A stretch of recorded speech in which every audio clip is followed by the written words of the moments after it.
হলো আপনারা সম্প্রতি জানেন শেখ ডক্টর মাওলানা মিজানুর রহমান আজহারি হাফিজাহুল্লাহ তিনি একটি ফতোয়া, তার একটি আলোচনা ফেসবুক লাইভ থেকে এসেছে। আলোচনাটার বিষয় ছিল যে মহিলারা, পুরুষ এবং মহিলারা সালাত তারাবিতে কোরআন দেখে সালাত আদায় করতে পারবে কিনা, এই রমাদানে মুসহাফে তেলাওয়াত করা যাবে কিনা, অর্থাৎ কোরআন দেখে দেখে তারাবি পড়া যাবে কিনা।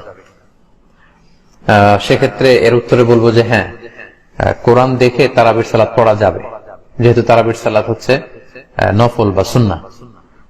সুন্নাহ বা নফল নামাজে কোরআন খুলে মুসহাফকে দেখে দেখে তেলাওয়াত করা যায়, কিন্তু ফরজ নামাজে এমনটা করা ঠিক হবে না। স্কলাররা বলেছেন যে ফরজ নামাজে এটা মাকরুহ হবে, এবং সাহাবাদের সময়ে খুব ব্যাপক প্রচলন এটা ছিল না। এটা তাবি বা তৎপরবর্তী সময়ে এই প্রচলনটা শুরু হয়েছে। তবে আম্মা জান আয়েশা রাদিয়াল্লাহু তাআলা আনহার ক্ষেত্রে একটা বর্ণনা পাওয়া যায় যে ওনার একজন দাস ছিল যিনি তারাবির সালাতে ইমামতি করতেন। আম্মা জান আয়েশা সহ অন্যান্য মহিলারা পেছনে দাঁড়াতেন। সেক্ষেত্রে সেই দাস কোরআন থেকে দেখে দেখে তেলাওয়াত করত। তো এক্ষেত্রে সংক্ষিপ্ত উত্তর হচ্ছে, নফল সালাতের ক্ষেত্রে আপনি বিশেষ করে তারাবি কিয়ামুল লাইলে চাইলে কোরআন খুলে আপনি পড়তে পারেন, অথবা ইমাম পড়ছে আপনি ফলো করতে পারেন। ফরজ সালাতে এটা উচিত হবে না। আর সর্বোপরি যদি এটা বাদ দেওয়া যায় সবচেয়ে ভালো, তা না হলে আবার সবাই কোরআন দেখে দেখে পড়ার প্রতি বেশি উদ্বুদ্ধ হবে, নিজের হেফজ থেকে মুখস্থ থেকে হয়তো কোরআন পড়তে চাইবে না। আমি দেখেছি যে ফেসবুকে প্রচুর পরিমাণে তার ব্যাপারে অত্যন্ত কুরুচিপূর্ণ এবং খারাপ মন্তব্য করেছে। সর্বপ্রথম হলো, অতীতেও আমরা মিজানুর রহমান আজহারি হাফেজাহুল্লাহ সম্পর্কে অনেকগুলো ভিডিওতে তার বিষয়গুলো আমরা তুলে ধরেছি, কিন্তু আসলে যে বিষয়ে যে লোকটি ভালো বলবে তাকে উৎসাহ দিতে হবে, সে যেন আরো ভালো কিছু ফতোয়া দেয়। আসলে আমরা দলিল এবং হাদিসের আলোকে জানবো যে এই বিষয়টা জায়েজ কিনা। সর্বপ্রথম হলো, এটি একটি ইখতিলাফি মাসালা। এই ব্যাপার নিয়ে পক্ষে বিপক্ষে অনেক মন্তব্য রয়েছে। ইমাম হাজম রাহিমাহুল্লাহ তিনি এটার বিরোধিতা করেছেন। আবার এর পক্ষেও বিপুল সংখ্যক মুহাদ্দিস, তাবেঈ, আতা রহমাতুল্লাহ আলাই, হাসান বসরি রহমাতুল্লাহ আলাই অনেকেই রয়েছেন। তো এখন এটা জায়েজ উনি দলিল দিয়েছিলেন সহিহ বুখারী থেকে।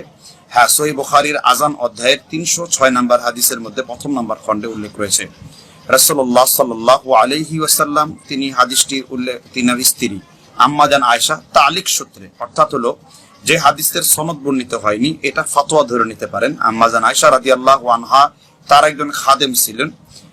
হাদিসটা আছে এইভাবে, কানাত আয়েশা রাদিয়াল্লাহু আনহা ইয়া উম্মুহা আবদুহা যাকওয়ানু মিনাল মুসহাফ, অর্থাৎ যাকওয়ানু মিনাল মুসহাফ। আম্মা জান আয়েশা রাদিয়াল্লাহু আনহার সামনেই তার গোলাম যাকওয়ান তিনি দেখে দেখে কোরআন পাঠ করতেন। তো সর্বপ্রথম হলো এই মর্মে আরো একটা হাদিস রয়েছে মুসান্নাফে আবি সাহেবাতে 7222 নাম্বার হাদিসের সনদ সহিহ। সাহাবী, বিখ্যাত সাহাবী রাসূলুল্লাহ সাল্লাল্লাহু আলাইহি সাল্লামের খাদেম আনাস ইবনে মালিক রাদিয়াল্লাহু আনহু তিনি পিছনে একজন গোলাম রাখতেন, আর তিনি সামনে কোরআনের মুসহাফ দেখে, অর্থাৎ কোরআন দেখে পড়তেন। আর যেখানে তিনি কোরআন ভুলে যেতেন ওইখানে তার গোলাম সামনে ধরতেন, তিনি দেখে দেখে সেখানে কোরআন তিনি তেলাওয়াত করতেন। তো এই দুইটি হলো আপনার দালাল, যেটা মুসান্নাফে আবু সাহেবা এবং সহিহ বুখারীতে উল্লেখ রয়েছে যাকওয়ান থেকে। তো এটার পেছনে আপনার আরো কিছু দলিল রয়েছে যে যারা এটার বিরোধিতা করেছে। মোট কথা হলো, রাসূলুল্লাহ সাল্লাল্লাহু আলাইহি সাল্লাম তিনি কখনো এটা করেন নাই, 4 খলিফায়ে রাশিদিন এটা করেন নাই। তবে সাহাবীদের আমল থেকে এটা প্রমাণিত হয়েছে, মা আয়েশা রাদিয়াল্লাহু আনহার ফতোয়া থেকে এটা প্রমাণিত হয়েছে। আর তিনি ফাকিহা হিসেবে অনেক বড়, তিনি জ্ঞানী ছিলেন। সাহাবীগণ অনেক মাসালা তাহকিক আম্মা জান আয়েশা রাদিয়াল্লাহু আনহা থেকে করতেন, এটা তার ফতোয়া বিশেষ। তবে সর্বপ্রথম কথা হলো যে আমরা উত্তম হলো অবশ্যই কোরআনকে না দেখে পড়া, এটা সর্বসম্মতিক্রমে। আর এটা হলো ফরজ সালাতের ক্ষেত্রে পড়া জায়েজ নেই। সমস্ত জমহুর উলামা একমত যে ফরজ সালাতের ক্ষেত্রে কোরআনকে না দেখে পড়তে হবে। আর যেগুলো নফল সালাত, যেমন তারাবিহের সালাত বা অন্যান্য নফল সালাতগুলো, তাহাজ্জুদের সালাত, সেখানে যে ব্যক্তি কোরআন না দেখে পড়লে, মানে যার কোরআন হেফজ আছে তার না দেখে পড়াই উত্তম, এবং এতে কোনো সন্দেহ নেই। কিন্তু যার দেখে পড়লে ভুল বেশি হবে, বা দেখে পড়লে সে কোরআন হয়তো ভুল করে, মানে না দেখে পড়লে কোরআন হয়তো সে ভুল করে, সে মুখস্থ রাখতে পারে না, বা লাহানে জালি চলে আসে, এক আয়াতে 7-8টা ভুল হয়, এমন ব্যক্তির ক্ষেত্রে কোরআনকে দেখে পড়া জায়েজ আছে। তবে অবশ্যই সেটা উত্তমের খেলাফ। আর এক্ষেত্রে বাড়াবাড়ি এবং সারাসারির মাঝামাঝি আসতে হবে। এক্ষেত্রে মিজানুর রহমান আজহারি যে ফতোয়া দিয়েছেন, নিঃসন্দেহে এই ফতোয়াটি কোরআন সুন্নাহর অনুকূলে আছে, তবে এটা উত্তমের খেলাফ, যেহেতু দেখে পড়ার চাইতে না দেখে কোরআন সালাতের মধ্যে পড়া উত্তম।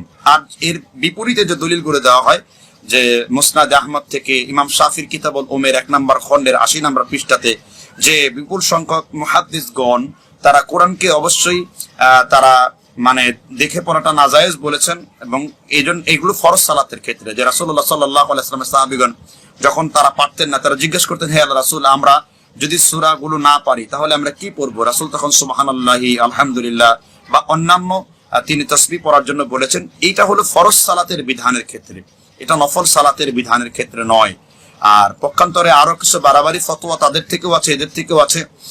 বাড়াবাড়ি ফতোয়ার মধ্যে ইমাম ইবনে নুজাইম তার বিখ্যাত গ্রন্থ আপনার সেখানে মানে নুজাইমের মধ্যে উল্লেখ করেছেন, মানে ইসবাহুন নুজাইমের মধ্যে তিনি উল্লেখ করেছেন যে কেউ যদি কোরআনকে মানে দেখে পড়ে, এর চাইতে কেউ যদি তার স্ত্রীর গুপ্তাঙ্গর দিকে তাকায়, এর থেকে জঘন্যতম গুনাহ হলো কোরআনকে দেখে পড়া। ইসবাহুন নুজাইমের মধ্যে ইবনে নুজাইম, ইমাম ইবনে নুজাইম তিনি উল্লেখ করেছেন, যেটা সম্পূর্ণ বিভ্রান্তকর কথা এবং এটা বাড়াবাড়ি কথা। আল্লাহ রাব্বুল আলামিন আমাদেরকে বাড়াবাড়ি থেকে বাঁচার তৌফিক দান করুন, এবং মিজানুর রহমান আজহারীর এই ফতোয়া নিয়ে আপনারা দয়া করে বাড়াবাড়ি করবেন না। কারণ এই ক্ষেত্রে হলো যে অবশ্যই না দেখে পড়া উত্তম, তবে দেখে পড়া জায়েজ আছে, যেহেতু এই কথা নাজায়েজ, হারাম এবং এ থেকে গুপ্তাঙ্গ দেখা বৈধ, এগুলো নিঃসন্দেহে বাড়াবাড়ি কর ফতোয়া। আল্লাহ রাব্বুল আলামিন আমাদেরকে বুঝবার তৌফিক দান করুন। জি।